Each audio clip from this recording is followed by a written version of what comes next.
The first film was called The Black Phone. The sequel is called Black Phone 2. Did this sequel take advice from Sean Parker? Drop the. Just Facebook. It's cleaner. I guess I'm getting used to calling it Black Phone 2 instead of The Black Phone 2.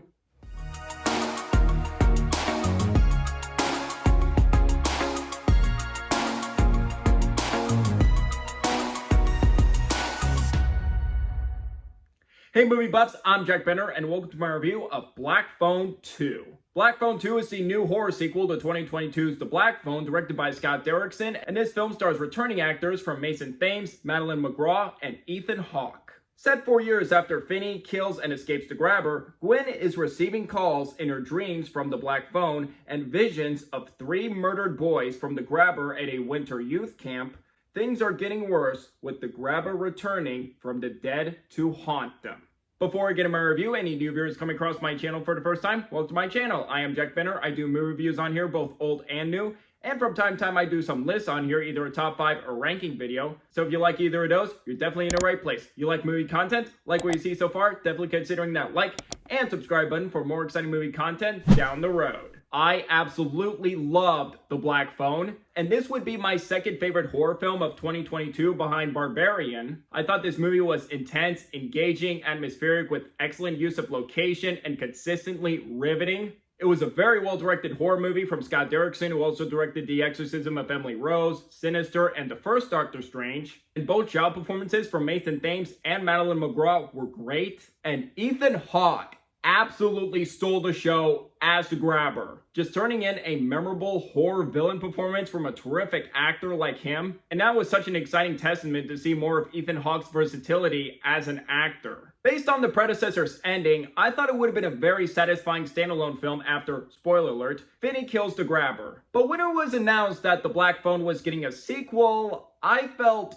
uncertain, after originally feeling there would be no more story to tell after the first film. But I did try to be open-minded about the possibility of a sequel, thinking there was a good idea for the sequel to justify its existence, and hopefully it won't be just a cash grab sequel. So when I saw the first trailer with a new setting, some supernatural elements, and a promising continuation, my skepticism started to vanish and I became more excited about this sequel. And this was one of my most anticipated horror films of the year. As a fan of the first film, I was really excited for Black Phone 2. And I was out of town the weekend it came out, so I saw it a few days ago. And here are my thoughts. While I do think the first film is much better, I'm happy to say this was a scary, thrilling, intense, and very satisfying horror sequel.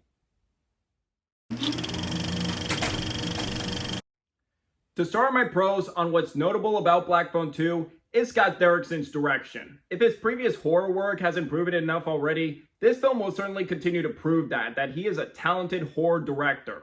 I'm really happy with the sequel. He avoids rehashing the predecessor too much, but instead decides to both continue the story excellently while utilizing a new setting to play around with his horror filmmaking capabilities. And he makes interesting camera movements for tension building, and his vintage aesthetic that he uses in his horror films, and the impactful jump scares kept to a minimum and not overused. And in terms of cinematography, this movie looks terrific. And also including a very creative choice with Super 8 film stock for the vision sequences that was amazing. And just the look of the film with this icy winter setting was chilling and atmospheric. Like its predecessor, Derrickson is terrific at creating atmosphere using location. With the new location set at this youth winter camp, it was a brilliant change of pace for isolation, dread, but also does have its purpose in the story. Watching this movie with the winter setting, it did remind me of Stephen King's Misery, and I wonder if that was an influence on this film, given that Misery was a Stephen King adaptation, and The Black Phone was an adaptation from Joe Hill, who is Stephen King's son, so cool little connection there. And this movie just felt like a combination of Misery and a lot of comparisons I've seen people using to Nightmare on Elm Street, with the grabber being like Freddy Krueger in this movie. And those comparisons are definitely warranted for this movie. And this movie is definitely the closest you'll see Scott Derrickson direct a Nightmare on Elm Street movie, so if that sounds cool to you,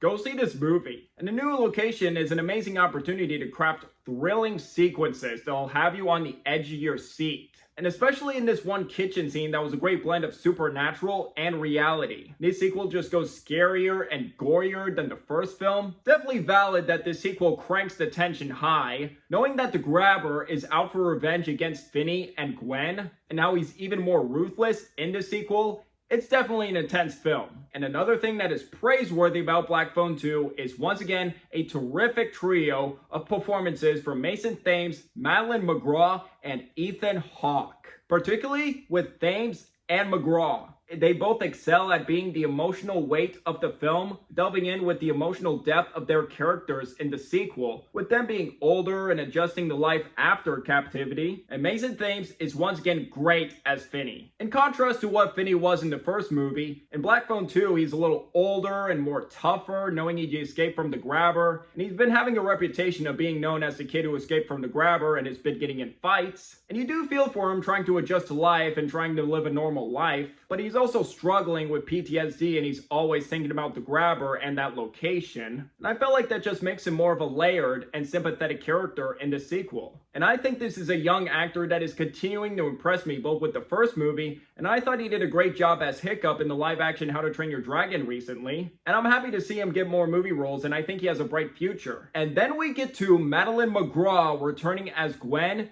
She steals this entire movie. Whereas the first film, Finney was the main character and Gwen kind of took a backseat. In the sequel, Gwen is the spotlight here and Finney does take a backseat a little bit. It's satisfying to see her role expanded with her supernatural visions, which she sees as cursed, and what her dreams will cause harm to others. McGraw absolutely shines in emotional scenes with her fears and anxiety, and you do feel for her when she's in danger from the Grabber. She also gets a terrific arc and delivers heartbreaking emotional moments, particularly in the third act. And in the film's conclusion, it was an amazingly acted scene from her. And just like with Mason Thames, she also has a bright future. Just please keep casting her in more movies. And then we get to Ethan Hawke returning as the Grabber. Oh boy! Hawke returns fiercely in an equally terrifying performance as the Grabber. He's more sadistic, vengeful, and bloodthirsty here with a grotesque, disfigured face shown with half his mask on, and kudos to the makeup department for that. Now, Hawke doesn't have a lot of screen time in this movie, but when he does, he owns every single moment. And he relishes every second he's in this movie to the max with his line delivery and chilling presence. Hawke, once again, does a phenomenal job, and he disappears into this role so much that I'm honestly forgetting it's Ethan Hawke. And that again shows a testament to how fantastic of an actor he truly is. And with this sequel, it does deliver another good and well-told story. This sequel does offer a new, strong continuation with an engaging mystery, fascinating new elements, and a great opportunity to expand the lore. I was fascinated with the mystery surrounding the Grabber in the first film, so maybe the sequel would be a great opportunity to show more of his backstory. And that was added into the story greatly, and topping on new layers with him to make him more terrifying. Plus, providing an emotional core with characters to care about. I'm glad that this sequel kept in mind that it was essential to provide depth in the story before the tension and terror. That way, this sequel doesn't feel weightless at all. Because if you make this movie and don't have characters or anything interesting in the story for me to provide to, then this movie would fail. But luckily, it doesn't. And I also want to give props to the musical score. It was great, especially with the opening credits and many other musical scores in this movie that I loved.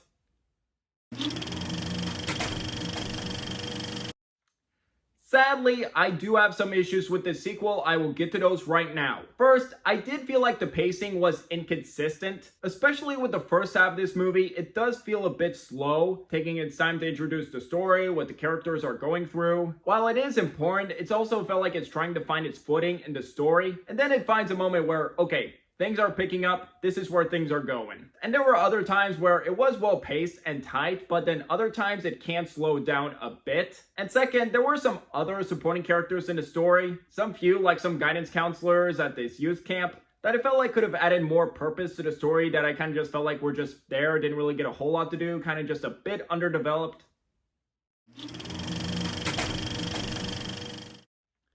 To sum up, as someone who was initially hesitant about a sequel happening after loving the first Black Phone, I'm satisfied to see director Scott Derrickson and screenwriter C. Robert Cargill step up to the task to make this sequel justify its existence. Anchored by a great continuation with an emotional core, thrilling sequences, strong direction from Scott Derrickson, and a terrific trio of performances from Nathan Thames, Madeline McGraw, and Ethan Hawke. I definitely recommend this movie. If you're fans of the horror genre, you're excited to see this movie, definitely go see it. Or if you're fans of the first Black Phone or fans of Scott Derrickson's previous work like Sinister, do go see it. And like me, if you were a little worried about this sequel, do give it a chance, and I actually felt like this does justify its existence, and I was like, okay, I'm happy we got a sequel to The Black Phone. With a strong opening, grossing $3 million more than the first film's opening weekend, with positive reviews and a good opening, who knows if a third film will be possible. I hope this just doesn't become a cash grab horror franchise, and just like, let's keep bringing back the grabber. If a Black Phone 3 were to happen in the future,